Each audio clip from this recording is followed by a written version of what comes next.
Hello there! Thank you for tuning in to Duck Bricks. I am the Brick Archivist, and today we are taking a look at a new collection update video where I've received several boxes of Lego in the mail, so let's get started and see what's inside.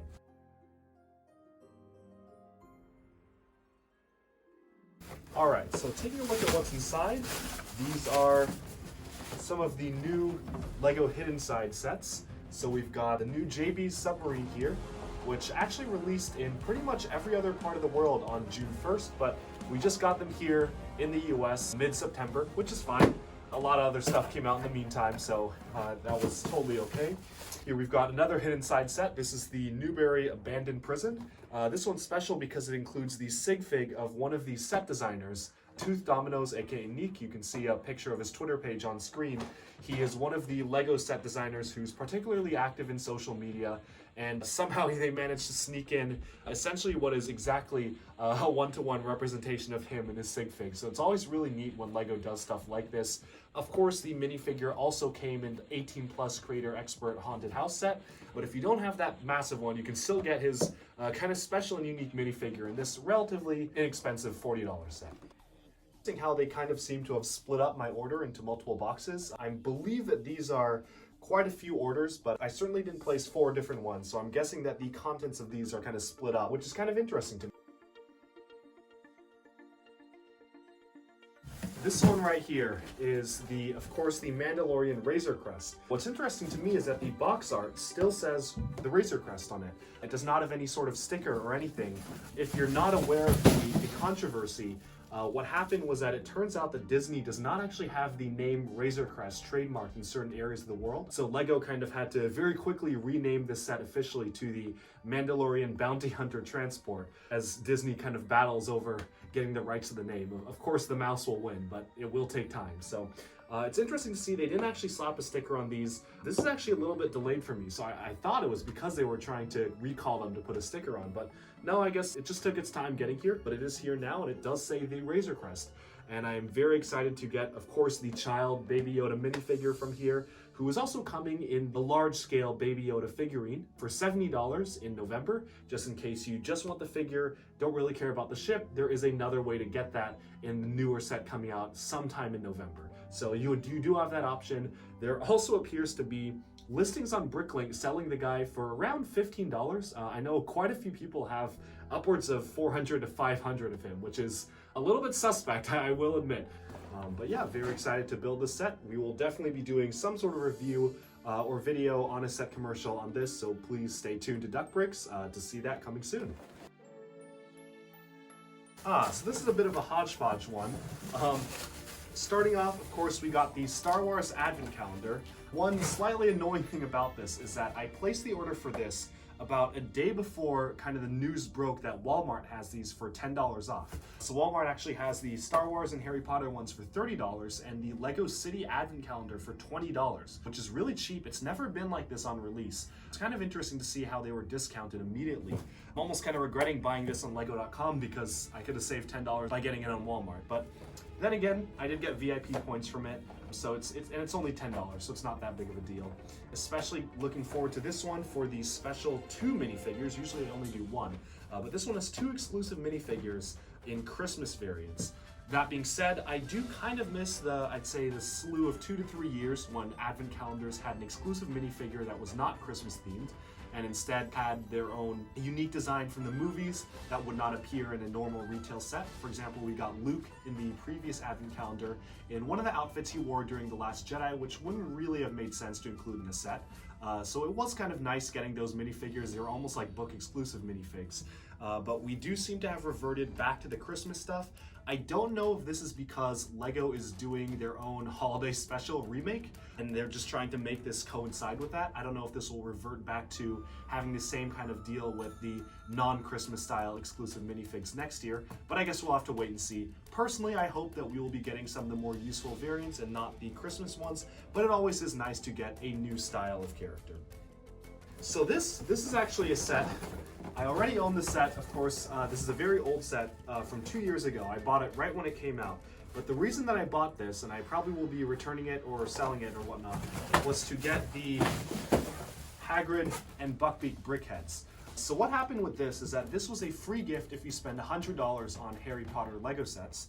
What happened to me is that I purchased the Diagon Alley set, which I am hoping is this one, purchased it, and I looked at my receipt, and I realized that they never actually added this to my cart. And I was very concerned that this would sell out, so I placed this secondary order just to ensure that I got this. As it turns out, Lego Service contacted me. They said they made a mistake. They were shipping another one anyway for free, so I will be getting two. I will likely be just selling the other one on Bricklink or giving it to my friend Brick. But moving on, there's one last thing here. This is the Trolls World Tour Vibe City concert set. Obviously, I think it's just an interesting set. I know a lot of people don't like the Trolls sets. They feel like it's a waste of an IP. I don't necessarily disagree, but they do have a lot of interesting part recolors and prints and stuff. They have, of course, the new water park stuff from the Friends line.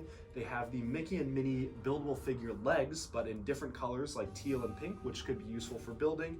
That looks like it's in trans purple, which is always nice to get. Overall, just a bunch of interesting colors and parts here. What's really interesting to me about this set in particular is that it did not release with the first wave of Troll sets, because I guess technically it counts as a spoiler. I personally have no interest in the movies. I haven't seen either of them. From what I can gather, this is some sort of spoiler showing what would happen to the antagonist at the end of the film, or how the film is resolved. But it's interesting that Lego actually chose to delay a Trolls World Tour set for spoilers. They didn't do that for, say, several Marvel movies or Star Wars movies where they actually did spoil stuff, like everyone remembers the infamous Giant Man reveal from a few years back in Captain America Civil War came from that one Lego set. It's interesting how they delayed this due to spoilers. This was kind of a mystery set because it appeared in the set lists that were leaked originally, but never surfaced until very recently. So this is just interesting to me to have, and I'm excited to open this up and see what kind of recolors it has. All right, so this right here is, of course, the massive new Harry Potter Diagon Alley set. There were a ton of rumors surrounding this going all throughout the summer, and I'm really surprised at how well Lego was able to keep this under wraps till I believe some leaks surfaced of minifigures and whatnot. There was a lot of confusion because there's a Harry Potter minifigure that leaked that seemingly is not in this set. Spoiler alert, it actually comes in a secret box. It's inside the set, so he's not actually listed in any of the promotional material, which explains why a lot of people were confused when the set was announced and we didn't see that Harry Potter figure. Here is a closer look at the surprise box that comes inside the Diagon Alley set. It's very interesting to me that Lego is starting to do this with their larger scale D2Cs.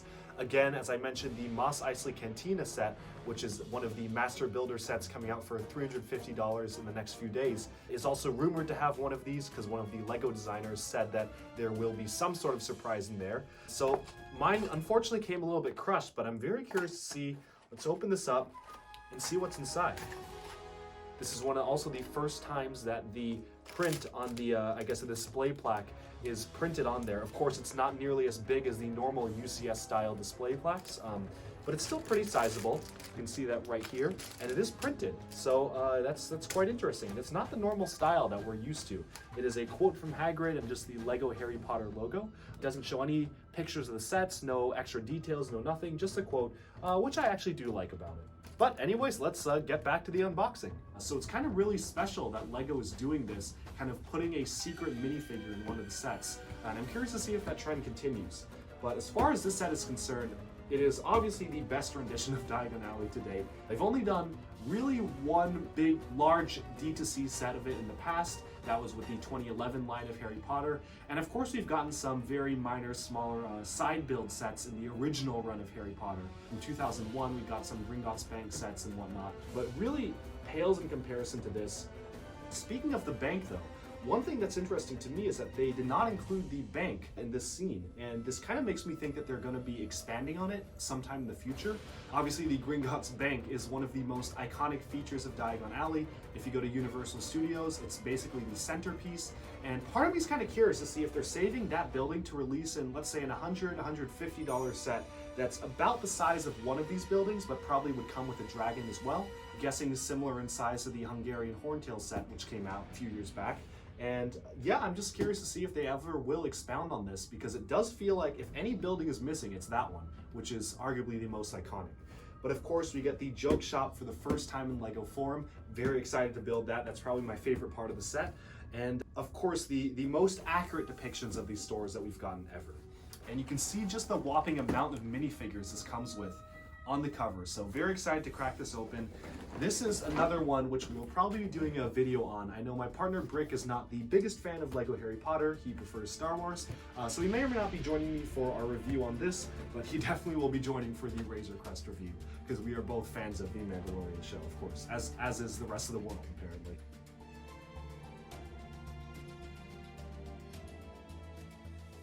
All right, so that about sums up today's orders. This is, again, most of the stuff that I ordered as soon as they were released, especially the Diagon Alley set. I was very worried that would sell out, kind of like the other bigger D2Cs. So I got this as soon as it came out. What's interesting to me is that this did not actually come with the GWP of the Hagrid and Buckbeak Brickheads. I assume they are sending that separately. Wasn't sure if it would come packaged with this in the same box or they would send it separately because of the mishap. So I guess we're still waiting on that, as well as the new Monkey Kid sets. I'm actually quite curious about those because I placed the order for those in the same order as some of these. I believe I got these 2 Hidden Side sets alongside the new Monkey Kid sets. So it's interesting how half my order arrived earlier than another half of it, and they all came in separate boxes. It seems like they were packaged separately, which is very interesting to me. And that's about it. Well, thank you so much for tuning in. Be sure to subscribe for Duck Breaks for more Lego content coming your way very soon, especially with reviews and quick looks at these sets in particular. So thank you very much, and I'll talk to you again very soon.